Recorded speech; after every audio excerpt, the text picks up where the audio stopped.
My name is Sarah Mitchell, and for most of my life, I thought I understood where I was headed.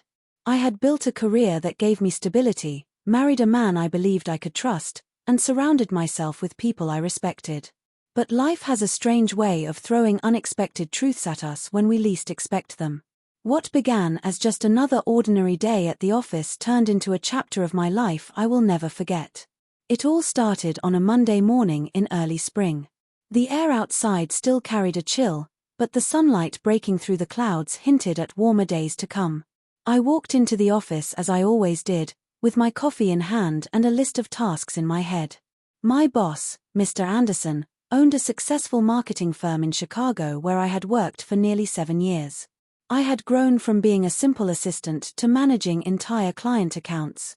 I respected him deeply, and over the years, he had treated me more like family than just an employee. That morning, however, something felt different. I noticed whispers among the staff, quick glances, and conversations that stopped abruptly when I walked into the break room. I brushed it off, convincing myself it was just another busy day. But a little voice inside me already sensed that change was coming. Around mid-morning, I was surprised to see David, my boss's son, walking through the office doors. David was younger than me, 28, tall with short dark hair and an intensity in his eyes that always made people pay attention when he spoke. I knew him only casually, he had visited the office occasionally, but he had always seemed like someone who lived in a different world than the one I occupied. He studied overseas, traveled widely, and carried himself with confidence that was both charming and intimidating. "Hey, Sarah," he greeted me warmly. "Do you have a minute to talk?" I smiled politely, though a little curious. "Of course. Come into my office." We stepped into my office and closed the door. David's tone quickly shifted from casual to serious.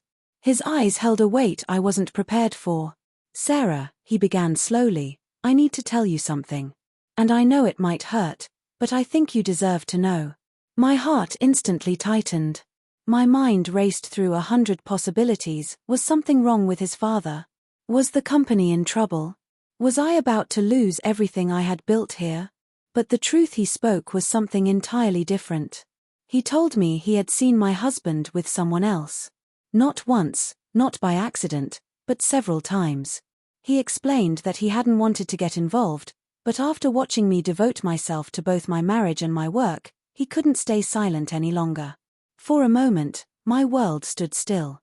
I stared at him, unable to breathe. My husband, the man I thought I knew better than anyone, betraying me. The thought felt unreal, almost impossible to accept.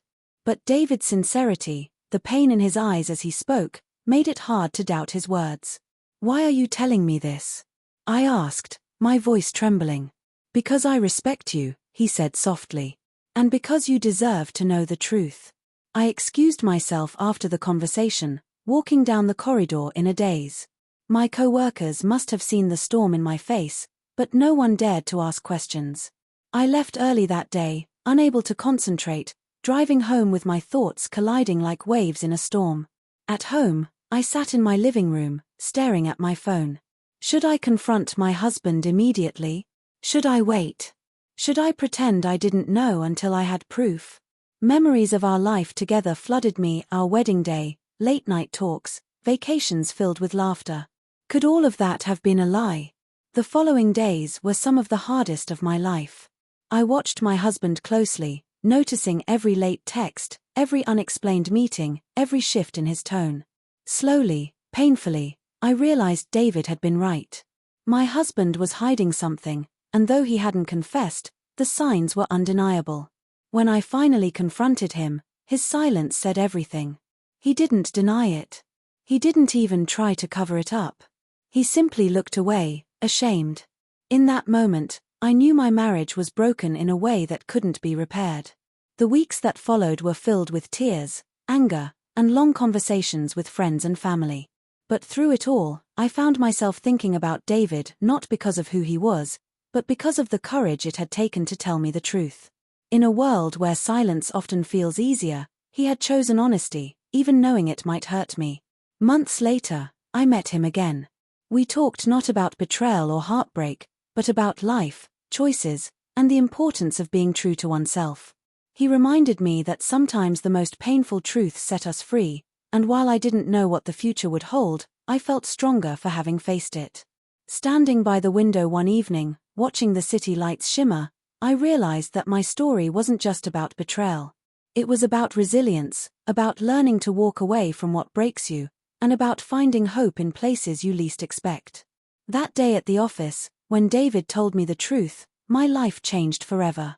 It hurt deeply, but it also opened a door to a future where I was no longer living in shadows. And though the journey was painful, I learned that the truth, no matter how hard, is always better than living a lie.